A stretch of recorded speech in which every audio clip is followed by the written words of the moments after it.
நம்ம சேனலை சப்ஸ்கிரைப் பண்ணாதவங்க சப்ஸ்கிரைப் பண்ணிடுங்க. கூட ஒரு பெல் பட்டன் வரும், அந்த கோயில் மணி அழுத்தி ஆப்ஷன் கொடுத்து விட்ருங்க. அப்போ தான் நம்ம போடுற ஒவ்வொரு வீடியோ உங்களுக்கு நோட்டிஃபிகேஷன்ல வந்து. கவிமகன் யூடியூப் சேனல் உறவுகளுக்கு என்னுடைய அன்பான வணக்கம். ராமாய ராமபத்ராய ராமச்சந்திராய வேதசே ரகுநாதாய நாதாய சீதாயாம் பதயே நமோ நமः. ஸ்ரீராம ராம ராமேதி ரமே ராமே மனோரமே சகஸ்ரநாம தத்துல்யம் ராம நாம வரானனே. இன்றைய சிந்தனையில் சர்க்கம் 93 சித்திரக்கூடம் நோக்கி பயணம். பயணம் செய்து கொண்டிருந்த அந்த மாபெரும் சேனையை கண்டு மிகவும் பயந்து காட்டிருந்த யானை கூட்டங்களில் மதம் கொண்ட தலைமை யானைகள் தத்தம் கூட்டங்களோடு வேகமாக வெளியிடங்களுக்கு ஓடிப்போயின. கரடிகள், புள்ளி மான்கள், கலை மான்கள் ஆகியவை காட்டு பகுதிகளிலும் மலை உச்சிகளிலும் நதி ஓரங்களிலும் மற்றும் எல்லா பக்கங்களிலும் அச்சம் கொண்டு ஓடுகின்றவைகளாக காணப்பட்டன. மிகவும் உற்சாகத்துடன் பேரொளி எழுப்பும் விஸ்தாரமான நால்வகை படையால் சூழப்பட்ட பரதன் மிக்க மகிழ்ச்சியுடன் புறப்பட்டு சென்றான். மழைக்கால மேக கூட்டங்கள் ஆகாயத்தை மறைப்பதைப் போல மகாத்மாவான பரதனுடைய பெருங்கடல் போன்ற படைக்கூட்டம் வெகு தூரத்திற்கு பூமியை மறைத்து கொண்டிருந்தது.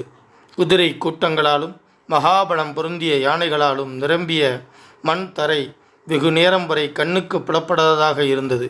குதிரை யானைகளின் கால்களால் எழுப்பப்பட்ட மண் புழுதி வெகு நேரம் வரை அடங்கவில்லை.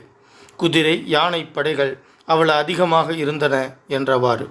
வெகு தூரம் நடந்து சென்றதால் மிகவும் களைத்து போன வாகனங்களை கொண்ட பண்பு திரு மிக்கவனான பரதன் ஆலோசனை சொல்பவர்களுள் தலை சிறந்தவனான வசிஷ்டரை நோக்கி கூறினான். பரத்வாஜ முனிவரிடமிருந்து நான் எவ்வாறு கேட்டேனோ அத்தகைய காட்சிகள் இங்கே காணப்படுகின்றன. அதனால் அவரால் கூறப்பட்ட இடத்திற்கு நாம் வந்துவிட்டோம் என்பது தெளிவாகிறது. இந்த மலை சித்திரக்கூட மலை. இது மந்தாகினி ஆறு. கார்வண்ண மேகத்தை போன்ற காட்டுப்பகுதி தொலைவில் தெரிகிறது. தற்சமயம் சித்திரக்கூட மலையின் தாழ்வரைகள் மலைகள் போன்ற நம்முடைய யானைப்படையால் ஆக்கிரமிக்கப்பட்டிருக்கிறது. நாம் சித்திரக்கூட மலைக்கே வந்துவிட்டோம் என்பது நிச்சயம்.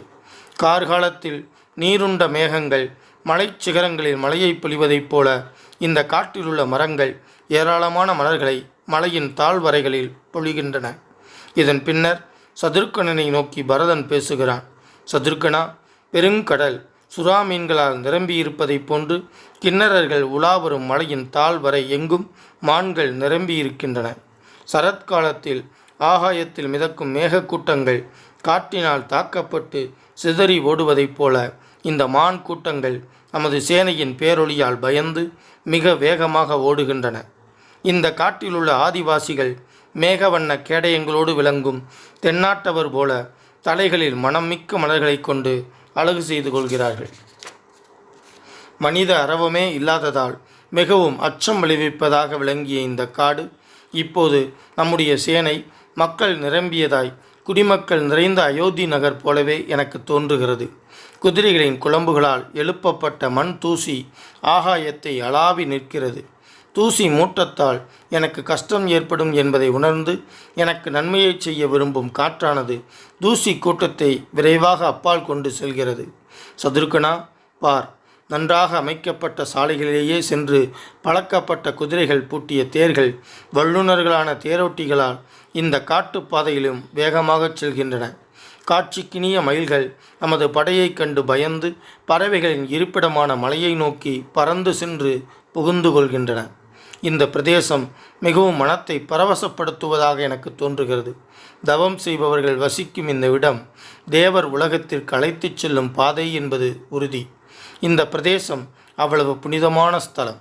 காட்டில் மலர்களால் பலவகையாக அலங்கரிக்கப்பட்டு மனம் கவரும் தோற்றமுடைய பெண்மான்களோடு கூடிய புள்ளிமான்கள் ஏராளமாக காணப்படுகின்றன. சரி, காட்டினுள் வீரர்கள் முன்னேறி செல்லட்டும். புருஷோத்தமர்களான ராம லக்ஷ்மணர்கள் கண்ணில் படுகிறார்களா என்று தேடி பார்க்கட்டும். பரதனுடைய சொற்களை கேட்டு ஆயுதம் தாங்கிய சில வீரர்கள் அடர்த்தியான காட்டிற்குள் புகுந்தார்கள்.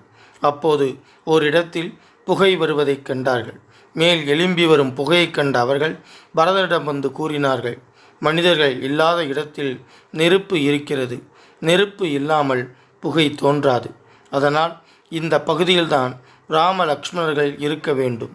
எதிரிகளை வாட்டும் புருஷோத்தமர்களான மன்னரின் திருக்குமாரர்கள் ஒரு கால் இங்கே இல்லாமற் போனாலும் ராமபிரானுக்கு நிகரான வேறு தபஸ்விகள் நிச்சயமாக இருப்பார்கள். பகைவர்களின் பலத்தை அடக்கும் பரதன் தகுந்த காரணங்களோடு கூடிய அவர்களுடைய சொற்களை கேட்டு பின்னர் தன் படைவீரர்களை பார்த்து பின்வருமாறு சொன்னான். நீங்கள் இதற்கு மேல் செல்ல வேண்டாம். இங்கேயே எச்சரிக்கையுடன் இருங்கள்.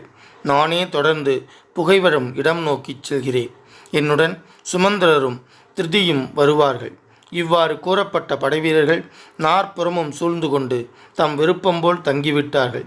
புகையின் மேல் நுனி தெரியும் இடத்திலேயே பரதன் தன் பார்வையை செலுத்தினான். எந்த சேனையானது பரதனால் கட்டளையிடப்பட்டு அதே இடத்தில் நின்றுவிட்டதோ அதே சேனை கண்ணுக்கு எட்டும் தூரத்தில் புகையை கண்டு பேரன்பிற்குரிய ராமபிரபுவின் சந்திப்பு விரைவில் நிகழப்போகிறது என்றுணர்ந்து மகிழ்ச்சியுடன் இருந்தது. ஸ்ரீமத் வால்மீகி ராமாயணம் அயோத்தியா காண்டத்தில் 93வது சர்க்கம் முற்றிற்று. வான்முகில் வளாது பெய்க மலை வளம் சுரக்க மன்னன் கோன்முறை அரசு செய்க குறைவில்லாதுயிர்கள் வாழ்க நான் மறை அறங்கள் ஓங்க நற்றவம் வேள்வி மல்க மேன்மைகொள் சைவநீதி விளங்குக உலகமெல்லாம். ஸ்ரீமத் ராமாயணத்தை அனுதினமும் படிப்பதால் அனுதினமும் கேட்பதால் மனதிலும் செயலிலும் அமைதி உண்டாகும். இப்பூவுலக வாழ்வில் நிறைவு உண்டாகும். 7 தலைமுறைக்கும் மங்களம் உண்டாகும். ஸ்ரீமத் ராமாயணத்தை அனுதினமும் ஸ்ரத்தாபக்தியோடு இடைவிடாது சிந்திப்பவர்கள் பூரண சுகம் உடையவராக நோயற்ற தேகத்தோடு நன்மையையே அனுபவிப்பர். இறைவனின் அருளால் சிறு துன்பங்கள் கூட இல்லாமல் இன்பமுடையவராக வாழ்வர். மேலும் ஆயுள் விருத்தி அடைவார்கள். தன லாபம் பெறுவார்கள். பிரிந்த குடும்பம் பிரிந்த உறவுகள் ஒன்று சேரும். அவர்கள் இல்லங்களில் சுப காரியங்கள் நிகழும். அவர்கள் இல்லத்தில் தானிய விருத்தி அடையும். பில்லி சூன்யம் வேரோடு அழியும். தீரா கடன் தீரும். உறவுகள் பலப்படும். புதிய புதிய முயற்சிகளில் வெற்றி பெறுவர். எடுத்த காரியங்களெல்லாம் ஜெயம் உண்டாகும். யம பயம் நீங்கும். பேய் பிசாசு போன்ற அச்சம் நீங்கும். அசுர சக்திகள் துஷ்ட சக்திகள் உங்கள் பார்வையில் நாசமாகும். எதிரிகள் மற்றும் பகைவர்கள் தெரித்து ஓடுவார்கள். எங்கெல்லாம் இராமாயண சப்தம் ஒலிக்கின்றதோ எங்கெல்லாம் ஸ்ரீமத் இராமாயண சப்தம் ஒலிக்கின்றதோ அங்கெல்லாம் மேகங்கள் உரிய காலத்தில் மழையை பொழியும். பூமி அதிக விளைச்சல் கண்டு செழித்து வளரும். பஞ்சம் பட்டினி இல்லாமல் இவ்வுலகம் செழிக்கும். மக்களுக்கு நலம் பெருகும். இம்மண்ணை ஆளும் அரசர்கள் அறவழியில் ஆட்சி நடத்துவார்கள். அதர்மமாய் ஆட்சி நடத்தினால் புகழை இழப்பார்கள். எக்காலத்திலும் பிராணிகளுக்கும் கற்றறிந்தவர்களுக்கும் நன்மையே உண்டாகும். கெட்டவர்கள் அனைவரும் நல்லவர்கள் ஆவார்கள். நல்ல உள்ளம் படைத்த பெரியோர்களும் சான்றோர்களும் அமைதியையும் ஆனந்தத்தையும் பெறுவார்கள். மனம் உருகி வேண்டுவதும் அவர்களுக்கு வேண்டியதும் கிடைக்கும். சுபகாரியம் நிகழும். மக்கட்பேறு அடைவர். வம்பு வழக்குகளில் பிரம்மாண்டமான வெற்றி கிட்டும்.